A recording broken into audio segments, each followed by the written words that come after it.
हमने बहुत मुश्किल से पीओके के अंदर के कुछ वीडियोस आपके लिए निकाले हैं जो बताते हैं कि मुनीर ने पीओके में खून खराबा शुरू कर दिया है। पीओके में ज्वाइंट अवामी एक्शन कमेटी ने हक के लिए आवाज उठाई तो उसके आतंकी संगठन ही घोषित कर दिया गया। इस वक्त पीओके के हालात बहुत खराब हैं। गली गली में मुनीर के खिलाफ बगावत के नारे गूंज रहे हैं। बगावत को दबाया जा रहा है। घरों में हथियार जमा किए जा रहे हैं। पीओके में पाकिस्तानी सेना के खिलाफ एक तरह से एक बार फिर से पीओके को लेकर नए प्रकार का घमासान शुरू हो चुका है। अभी हाल ही में पाकिस्तान की सरकार पीओके के अंदर चुनाव करवाने जा रही है, जिसे लेकर भारत बहुत बुरी तरीके से नाराज है। यहां तक कि भारत के विदेश मंत्री की तरफ से यह तक स्टेटमेंट दिया गया है कि पाकिस्तान क्या जताना चाह रहा है कि वो पीओके के अंदर चुनाव करवा देगा तो पीओके उसका हो गया है क्या। हम भी यहां पर लेने की तैयारी में बैठे हुए हैं। अब यहां पर सबसे बड़ा सवाल यह आता है कि कई बार पाकिस्तान के अंदर जो पीओके है, यानी जो हमारा हिस्सा पाकिस्तान छीन कर बैठा है, उससे लेकर भारत सरकार कई बार विरोध दर्ज करवा चुकी है। तो आखिरकार पीओके लिया कब जाएगा? तो पाकिस्तान अपनी हरकतों से बाज नहीं आ रहा है। भारत के अभिन्न अंग गिलगित बाल्टिस्तान में पाकिस्तान एक बार फिर से लोकतंत्र का ढोंग रच रहा है। आज गिलगित बाल्टिस्तान में 10 जिलों की 24 सीटों पर मतदान हो रहा है, लेकिन भारत ने साफ कर दिया कि अवैध कब्जे पर चुनावी मुहर लगाने की कोशिश कभी कामयाब नहीं होगी। भारतीय विदेश मंत्रालय ने कड़ा रुख अपनाते हुए कहा कि पूरा जम्मू कश्मीर और लद्दाख, इसमें गिलगित बाल्टिस्तान शामिल है, वो भारत का हिस्सा था, है और रहेगा। आज अगले 24 घंटे के अंदर भारत की सीमा पर क्या होने वाला है, इसका पूरा कच्चा चट्टा आज दिल्ली से लेकर यूनाइटेड नेशन तक खोल दिया गया है। पाकिस्तान ने जो जाल बुना था, भारत ने ठीक 24 घंटे पहले उस पर परमाणु बम गिरा दिया है। इस वीडियो के अंत तक आप जानेंगे कि 7 जून को होने वाले जिस चुनावी ड्रामे के दम पर शहबाज शरीफ छाती पीट रहे थे, भारत के विदेश मंत्रालय ने ऑन रिकॉर्ड आकर उसकी ऐसी बखिया उधेड़ी है कि अब पाकिस्तान को अपनी फौज छुपाने की जगह नहीं मिल रही।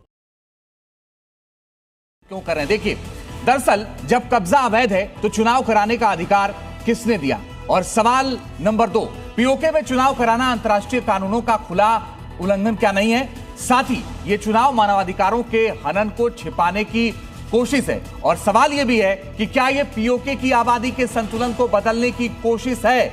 चुनाव के नाम पर आतंकियों के मुख्य धारा में लाने का प्लान तैयार किया गया, क्योंकि वहां तो हाफिज सईद को वो मुख्यमंत्री बनाना चाहते हैं।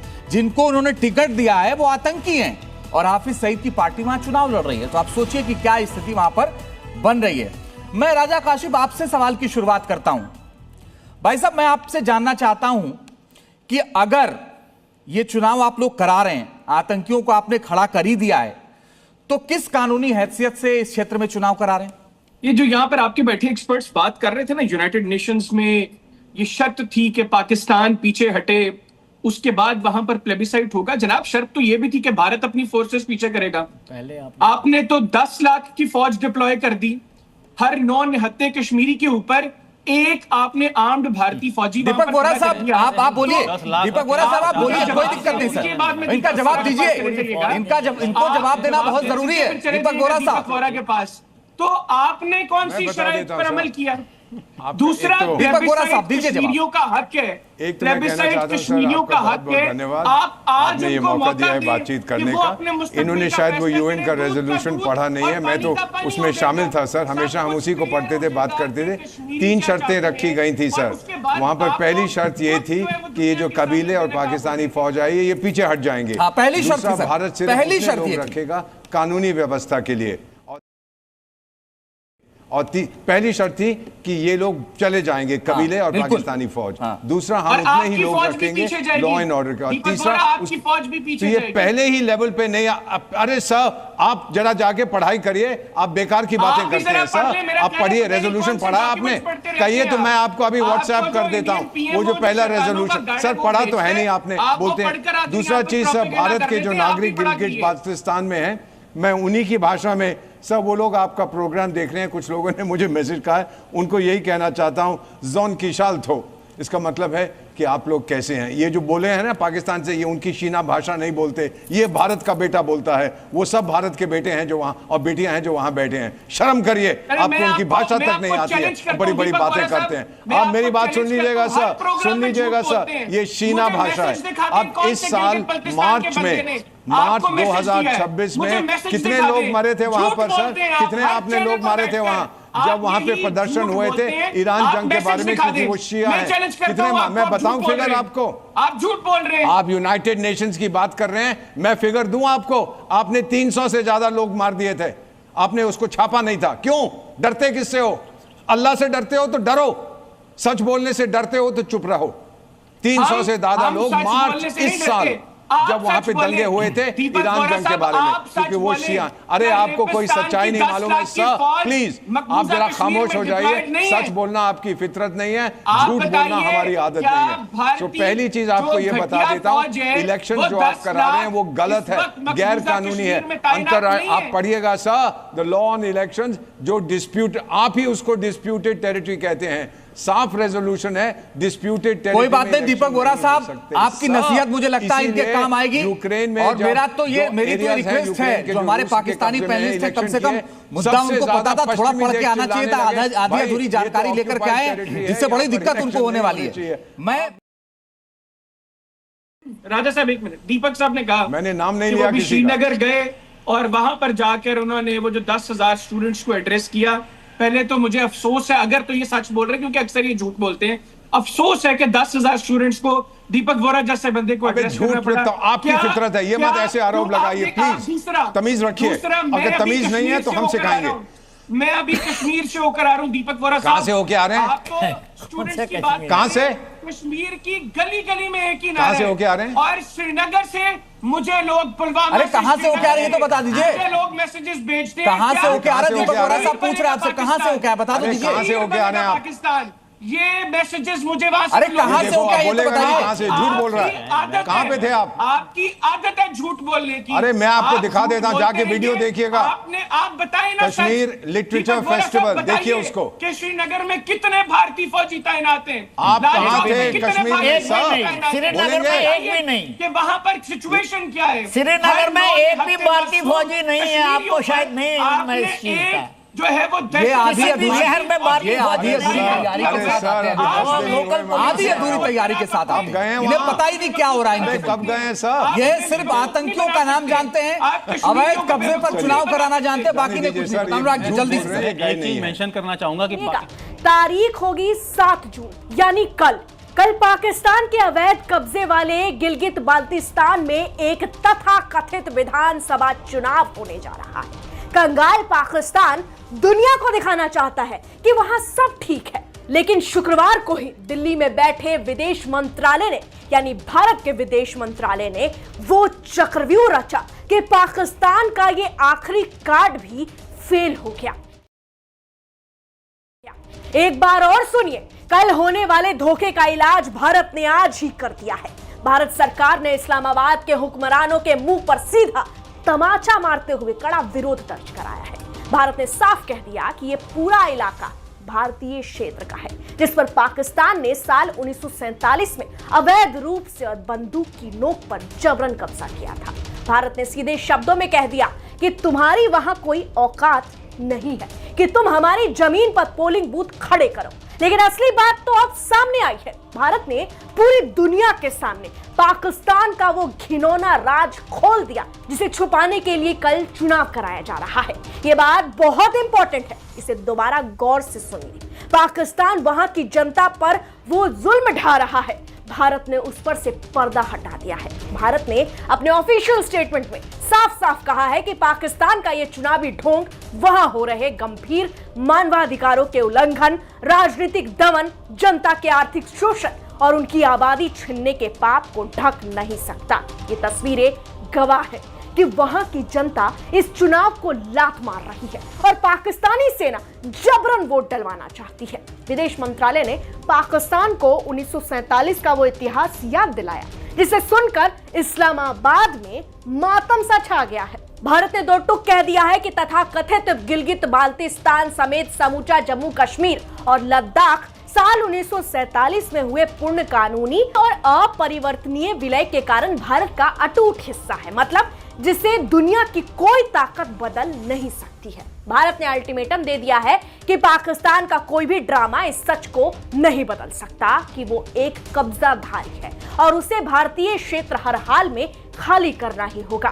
मोदी सरकार ने पाकिस्तान के इस चुनावी पैंतरे को कचरे के डब्बे में फेंक दिया है। दोस्तों, भारत में कल होने वाले इस खेल को आज ही खत्म जून वाले महाषड्यंत्र के परखच्चे भारत ने 24 घंटे पहले ही उड़ा दिए। अब पाकिस्तान चाहे जो कर ले, दुनिया की नजरों में वो बेनकाब हो चुका है। ये आज का नया और कड़क भारत है भाई, जो दुश्मन की हर चाल का गर्दा उड़ाना जानता है। इस वीडियो को दबाकर हर एक व्हाट्सएप ग्रुप, हर सोशल मीडिया प्लेटफॉर्म पर फॉरवर्ड कर दीजिए, ताकि कल सुबह होने से पहले हर देशभक्त तक ये सच पहुंच जाए। बहरहाल, भारत ने जिस तरीके से पाकिस्तान को बेनकाब किया, शर्मिंदा किया, उस पर अपनी राय कमेंट बॉक्स में।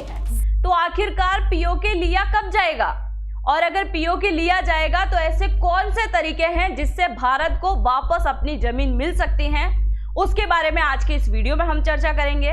आखिरकार कौन से चुनाव यहां पर होने जा रहे हैं, उनके बारे में भी चर्चा करेंगे। और पीओके आखिरकार पाकिस्तान ने छीना कैसे था।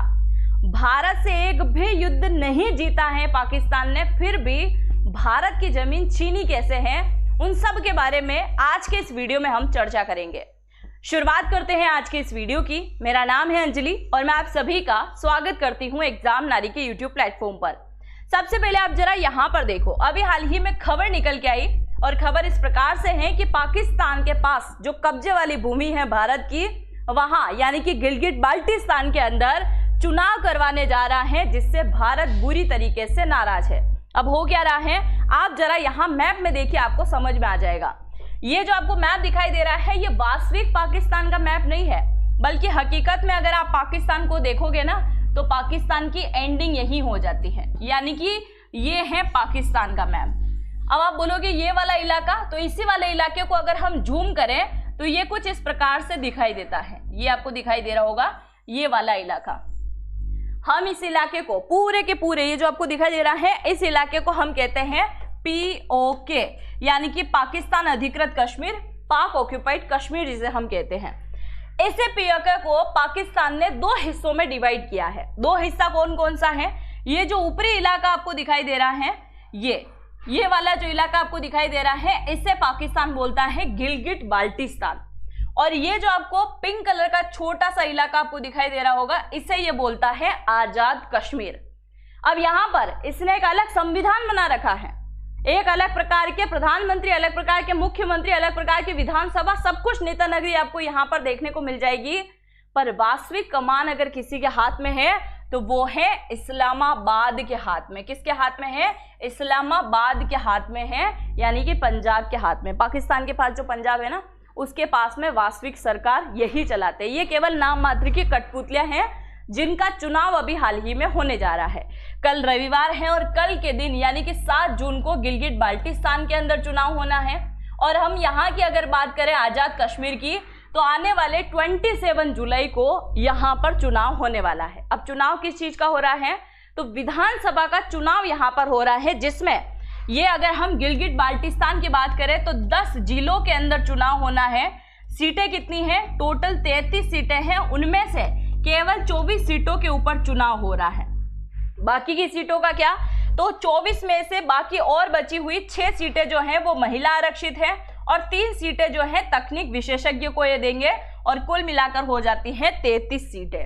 अब यहाँ पर चुनाव होने जा रहा है और चुनाव की जैसी ही घोषणा हुई है, भारत सरकार को बहुत बुरी तरीके से गुस्सा आ चुका है और यहाँ पर रिएक्शन पे रिएक्शन दिए जा रहे हैं।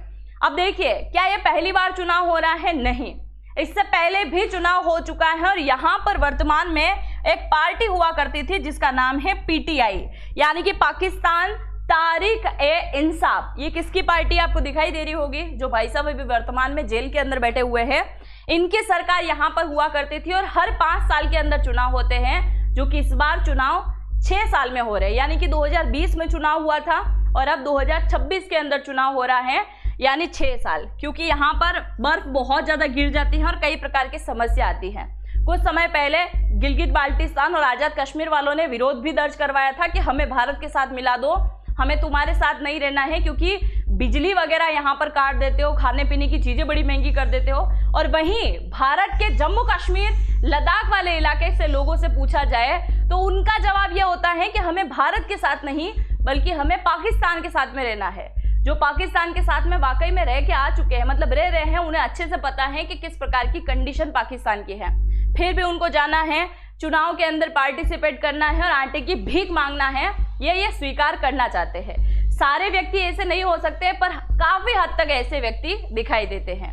अब आप सभी को याद होगा, अभी कुछ समय पहले एक ब्लॉगर के द्वारा एक व्यक्ति के साथ में डिबेट की गई थी जिसमें वो कश्मीर का था और उसने ये जवाब दिया था कि हमें भारत के साथ नहीं, हमें पाकिस्तान के साथ मिला दो, हमें उसके साथ रहना है। और यहाँ पर भारत सरकार की तरफ से रिएक्शन दिया गया है। भारत सरकार विरोध कर रही है कि आप यहाँ पर चुनाव कंडक्ट नहीं करवा सकते, और अगर आप चुनाव कंडक्ट करवा भी रहे हैं तो क्या जताना चाह रहे हैं, क्या पीओके वाकई में आपका हो गया है। अब यहाँ पर सबसे बड़ा सवाल आपके माइंड में आ रहा होगा कि आखिरकार कब तक भारत सरकार केवल विरोध दर्ज करवाती रहेगी, यही आ रहा होगा ना। तो विरोध दर्ज करवाना भी भारत की एक बहुत बड़ी कूटनीति है।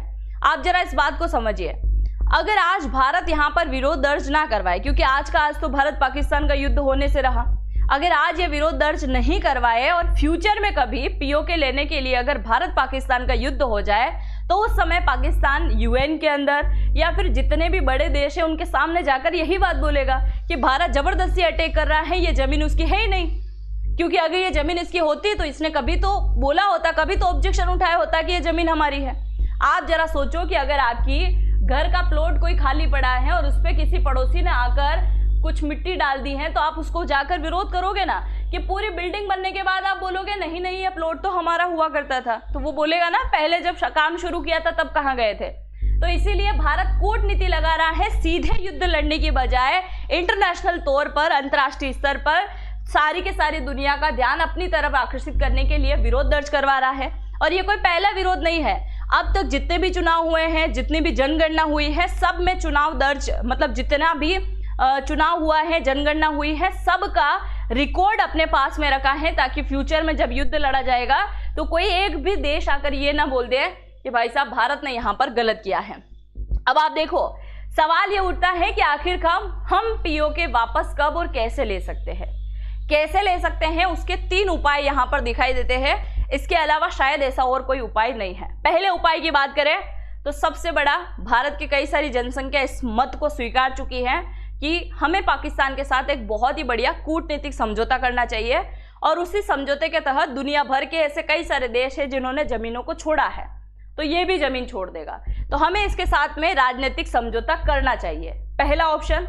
इसी के साथ एक और ऑप्शन आता है कि वर्तमान में जो पाकिस्तान के अंदर सरकार है, अगर उसका सत्ता परिवर्तन हो जाए और कोई भारत के पक्ष में बोलने वाली सरकार आ जाए तो हो सकता है कि हम उसके साथ समझौता करके ले लेते हैं।